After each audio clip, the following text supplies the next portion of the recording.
coming home kind of thing for you? You know, when I was invited to be here, I did my research. All good entrepreneurs do research.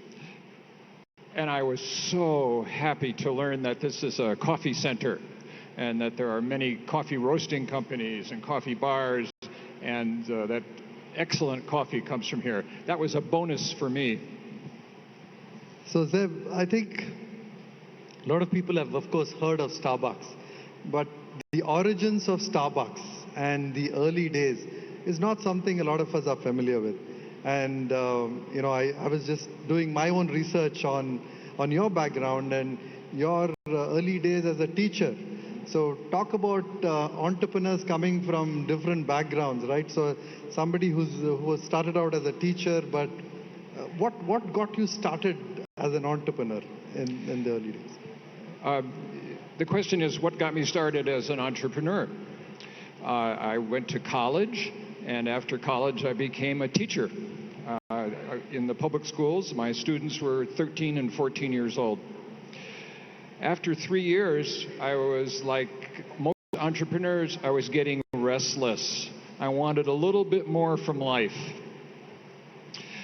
And I had two friends, Jerry Baldwin and Gordon Bowker, who also were getting restless. And the three of us at that time were 26 years old. So we started talking about how we were going to change our life. And we decided that the way to change our life was to start a business. Now, this is not like the year 2022. This was 1970, more than 50 years ago. And there was no entrepreneurship ecosystem. You had to do it yourself. The idea, we had a list of ideas. Most of them were just terrible. But on that list was gourmet coffee roasting. Coffee was pretty terrible in Seattle. So, you know, we looked at each idea and said, well, is this a good idea? Is it going to be profitable? Are we the right people for each idea? And we decided that after doing our research that the idea of becoming a coffee roaster was probably the best idea for us. But of course, we loved good coffee, but we didn't know nothing about the coffee business. So we did what you would do. What would you do? You would find an expert to coach you. And we found a wonderful man who became an uncle to us. And he helped us learn about the coffee industry. We loved him, he loved us. And he made it possible for us to move into the coffee industry really easily. So that's how the idea happened. So then fast forward. Fast forward. Have some water.